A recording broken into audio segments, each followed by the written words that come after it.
नमस्कार, मी Manjiri. MVTVच्या special report या सदरामध्ये आपलं सगळ्यांचं स्वागत. येत्या 10 मार्च रोजी माजी पालकमंत्री गणेश नाईक यांच्या नेतृत्वाखाली निर्धार मोर्चाचं आयोजन करण्यात आलेलं आहे.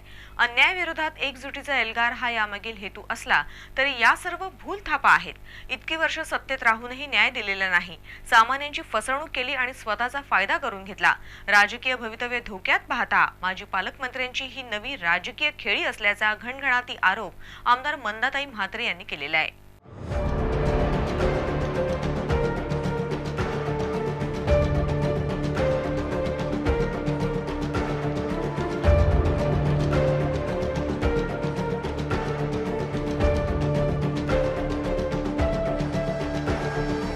अन्यायाविरोधात लोकनेते गणेश नाईक यांच्या नेतृत्वाखाली निघणार आहे निर्धार मोर्चा. पण निवडणुकीनंतर अज्ञातवासात गेलेले ठाणे जिल्ह्याचे माजी पालकमंत्री गणेश नाईक यांना आत्ताच ही उपरती कशी झाली, हाही एक प्रश्नच आहे. विशेष म्हणजे आमदार मंदाताई म्हात्रे यांच्या घरासमोरच हा मोर्चा मुद्दाम आयोजित करण्यात आलेला आहे. नोव्हेंबरमध्ये होणारी महापौर पद निवडणूक, त्यानंतर लोकसभा व विधानसभा निवडणूक पाहता आता सुरुवात करणे गरजेचे असल्याने नाईकांनी या निर्धार मोर्चात सहभागाचा नेतृत्वाचा निर्धार केला आहे असंच भासतं आहे. या मोर्चावर भविष्यात होणाऱ्या नाईक यांच्या राजकीय कारकिर्दीचं भविष्य ठरणार असल्याची माहिती मिळते. अन्यायाविरुद्ध एकजुटीचा एल्गार सिडको, MIDC, महापालिका, राज्य शासन यांच्याकडून होणाऱ्या अन्यायाविरोधात हा मोर्चा असल्याचं माजी पालकमंत्री गणेश नाईक यांचं मत आहे. पण या सगळ्या भूलथापा आहेत असं आमदार मंदा म्हात्रेंचं परखड मत आहे. इतकी वर्ष सत्तेत असूनही प्रकल्पग्रस्तांना न्याय मिळालेला नाही. पालिकेमध्येही मोठा भ्रष्टाचार सुरू होता, पण BJPमुळे हे सगळं बंद झालं आहे आणि सर्व प्रश्नांचा पाठपुरावा केला असल्याचं आमदार मंदा यांनी स्पष्ट केलंय. नाईकांनी सत्तेत असताना देखील प्रलंबित कामे केलेली नाहीत, प्रकल्पग्रस्तांना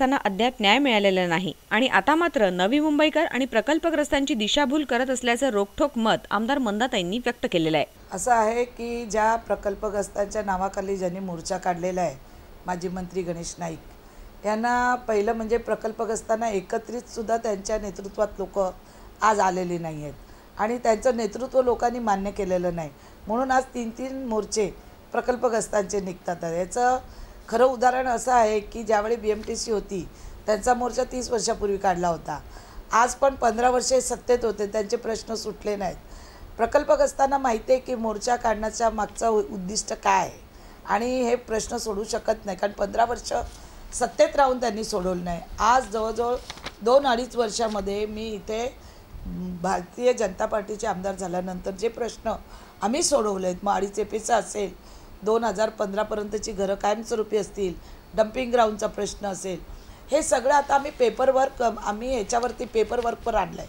पूर्वी कसं होतं, पत्र द्यायचं, फोटो काढायचे, मीडियाला बातमी द्यायची, हेडलाईन करायची.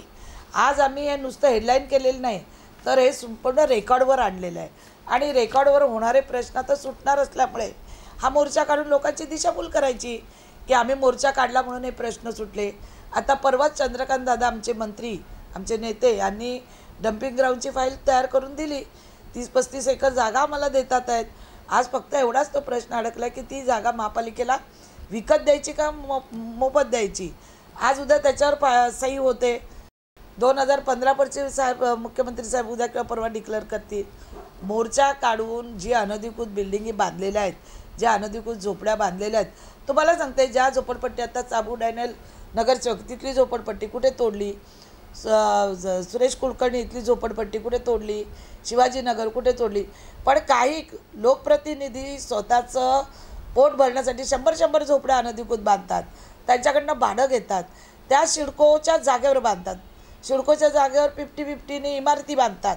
सिडकोची जागा, महानगरपालिकेची जागा ही ज्यावेळी कॅप्चर होते त्यावेळी ती त्यांची जागा साफ करण्यासाठी या अनधिकृत झोपड्या काढल्या जातात. पहिला तर मला एक सांगायचं आहे की यांना हे शहर अनधिकृत पहिल्यापासून केलंच आहे. आज तुम्ही बघाल 50-60 हजार झोपड्या अनधिकृत आहेत. मग याचं भाडं कोण घेतं? या वासियांना जर आपण भेटलात तर 2-2, 3-3 लाख रुपयाला झोपडी विकली जाते. सगळ्याचा हात आहे याच्यामध्ये, पूर्वीपासून आहे. 15 वर्ष केलं काय त्यांनी?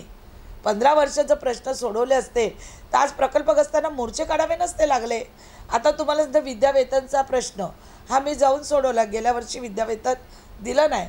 मी MD भूषण गगराणींना भेटलं, म्हणजे आज पण तुम्ही आमचे भूखंड विकता, आज पण तुम्ही नवी मुंबईतून शिरकाय पैसा कमवते, मग तुमच्यासाठी 1,06,00,000 काय आहे?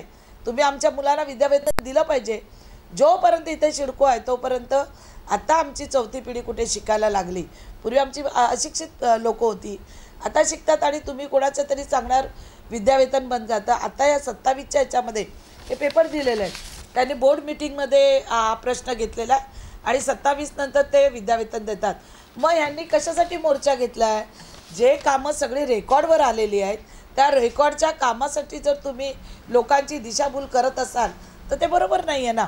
आता आपल्याला माहिती आहे की इथे परिस्थिती काय निर्माण झालेली आहे, इथे अस्तित्व काय. पहिला त्यांनी तसं पाहिलं तर नवी मुंबईकरांसाठी काहीच काम केलेलं नाही. संपूर्ण नवी मुंबई महानगरपालिकेमध्ये भ्रष्टाचार आहे.